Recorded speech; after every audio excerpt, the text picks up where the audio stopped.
Hi, I'm Aman. I am a women's health and life coach, and I'm really excited about our very first Fire Chat where we're introducing real women, real moms, real people, and we're going to address some of our challenges in motherhood.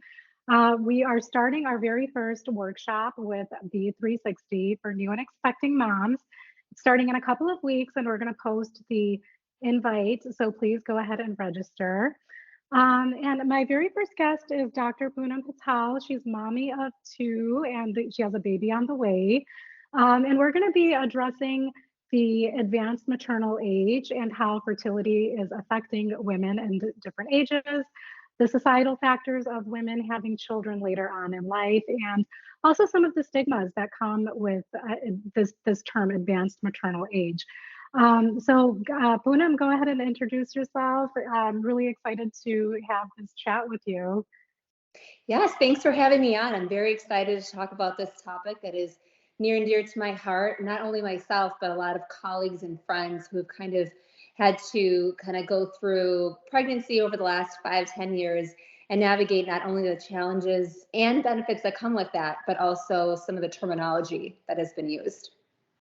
Yeah, we're going to try to talk about where this term comes from and if it's relevant into today's society where women are having children later. So, to start with, what is the definition of advanced maternal age and where did it come from? Sure. So the term advanced maternal age, or actually it was even called geriatric pregnancy before, Oh, actually first emerged in the 1970s. And so the rise of the average age of a woman for her first pregnancy really paralleled women entering the workforce and pursuing careers. So they were delaying childbearing mainly for that reason.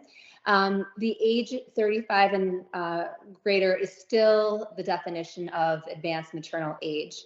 What we do know, so in 2021, the Centers for Diseases Control did release data looking at what the age of first-time moms are in the United States.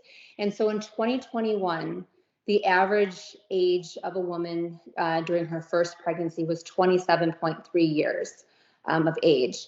And interestingly, in the 2021 data, this is the first time that we saw a decrease in the percentage of teenage mothers, but we did see an increase between 2 and 5% for first-time mothers between the ages of 25 and 44 years of age.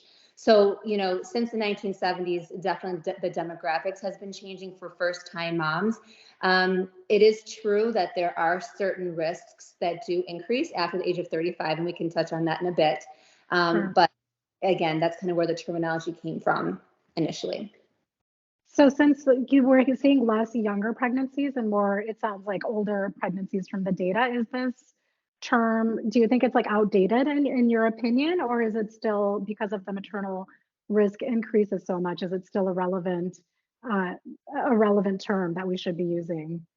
I do think it's important that women be informed about the risks that do increase after the age of 35. I do think that it is time to rename the Yeah. geriatric or the advanced maternal age. There have been a lot of kind of publications and discussions within the medical community, excuse me, that those terms can be sexist, they can be age biased, and so certainly there needs to be a different term, which is respectful of women of 35 years or greater, but also talk about the risks that do occur. And, there's a lot of different reasons why the age has increased even since the 1970s, besides women pursuing careers. So other reasons why are that birth control is more Right. readily available, childcare limitations to access, right? The cost of childcare in this country. There are people who I work with who say, you know what, if I'm going to have a child and then I have to pay for childcare, why should I even work? Because all my salary is going to that. So that's another thing that has led to that. Certain cultural and value shifts. So I think, especially in the United States, where women are saying, you know what, there are other things I'd like to accomplish before I'm a mom. So that's also led to things like that, to the delay. And there have been studies that have shown that women who have a higher income level have a university level education or job stability tend to have their first child later in life. Right. And those are some challenges we also want to talk about in our mommy workshop is that we get to define motherhood. And that's the empowering thing about this topic is that, regardless of societal expectations or how motherhood is stereotyped, it's really our choice. And when that happens, it's really up to us. So it's good that we're talking about some of the risks that we should expect. But even with fertility and technology now, family structure looks different, right? Like you can be a single mom and still have a baby. And some of these cultural stigmas are still out there. But it seems like the norm is kind of trending towards women being at an older age when they're having babies. That and something when Poonam and I were talking earlier about this, I remember, you're having like I said, you had two babies and you're expecting a baby now. But sometimes when people respond to you, they'll say something like, "Oh, I could never have a baby at 40," or like, "I don't know how you do it." How do you respond when somebody says something like that to you? And they're probably not saying it in a mean way, but I feel like again, just our cultural expectations and our cultural norms, that's a common thing that I've probably even said before. Right. I think it's just, reminding ourselves as women kind of what our journey looks like. And every journey is different. And as long as at the end of the day, this is something that you, and if you are with a significant other, want to pursue and you're low risk for any major complications, that should be something that you should work with your healthcare team and definitely pursue. I think this whole one woman looks like this at a certain age image is slowly going out the window. Luckily, I think, thanks to certain celebrities like J-Lo, who looks amazing in her 50s, or even looking around in our community, women who are still doing amazing things, starting their second career in their 40s, 50s, and 60s. I think we're feeling a lot less limited these days. And so I think that, again, reminding ourselves that it's not about comparing ourselves. We talk to our teenagers about this, but even in our 30s and 40s, I think it's important to remember that we shouldn't be comparing ourselves to others. We'd just be looking at our own journey and owning that. Yeah, I love that. And so if somebody is considering having a child at an older age, is it safe? How does fertility change? Like, what are some of the expectations that come with fertility and aging? That just to be real, like it happens, right? Oh, absolutely. So certainly in our early 30s, fertility starts to drop gradually. So the number of healthy eggs that our ovaries produce do decrease. And then after the age of 35, that increase is more steep. I think one important point, two important points to talk about. First is it's not like you go from being a little bit less fertile at 35 to being infertile by 38. I think that's a very common misconception. Right. That fertility decrease is gradual after the age of 35.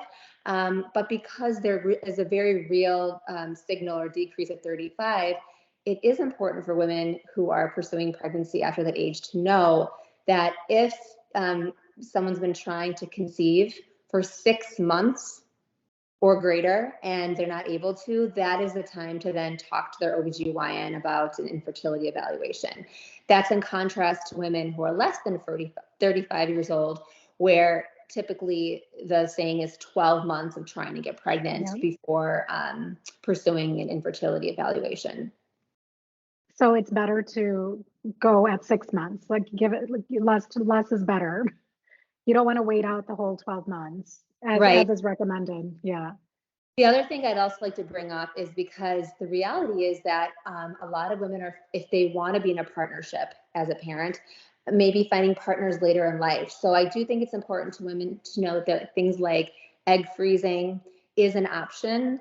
And women, even I would say as early as their early 30s, if that's something that you're considering, should start talking to your healthcare team about what that would entail. Because that can help down the road if someone chooses to get pregnant later on in life, but their fertility has decreased.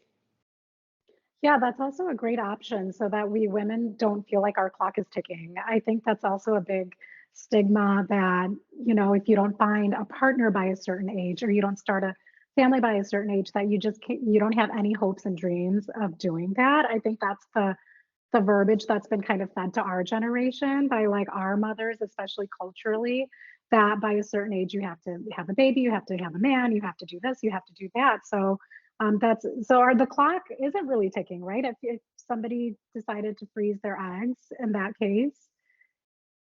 Yes, I would say that that would help the fertility aspect of it. Um, I think this is a good opportunity to talk about what the health risks may be after the age of 35 as far as Right. outcomes on babies and pregnancies.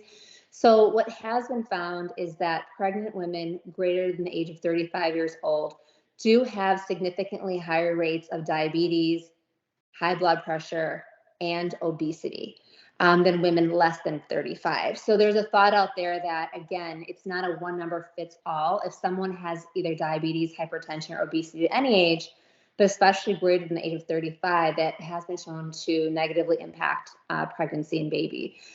So, I think that really making sure that you talk to your healthcare providers, earlier on, if it's something that you're interested in, is really important. But I think the mental health aspect of it's also really important, which I know is your passion. But you know, it's important to feel mentally ready or supported.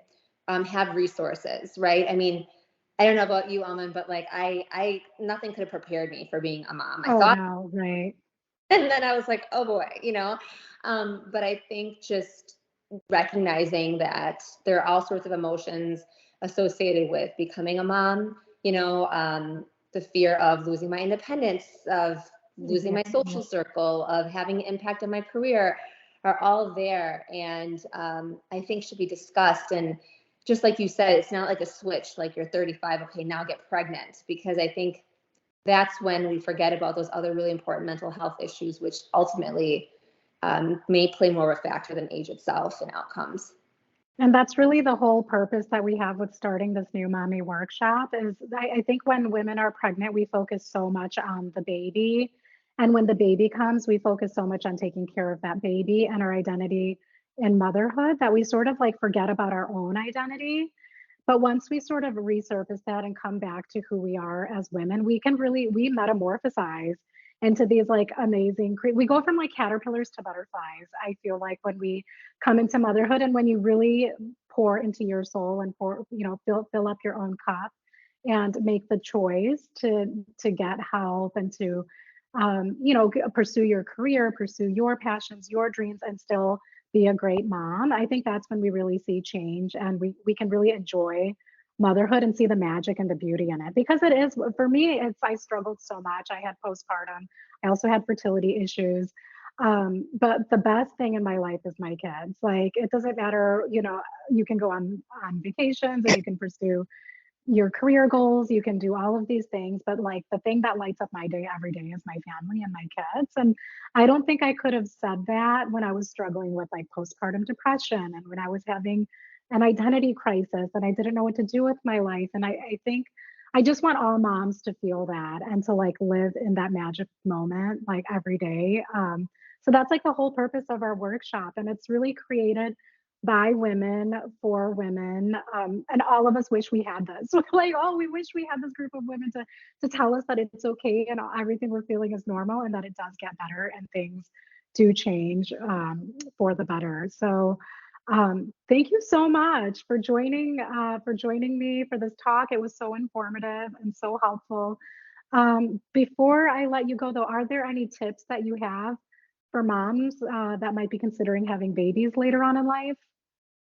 Sure. I guess, first thing I would say is don't underestimate your abilities.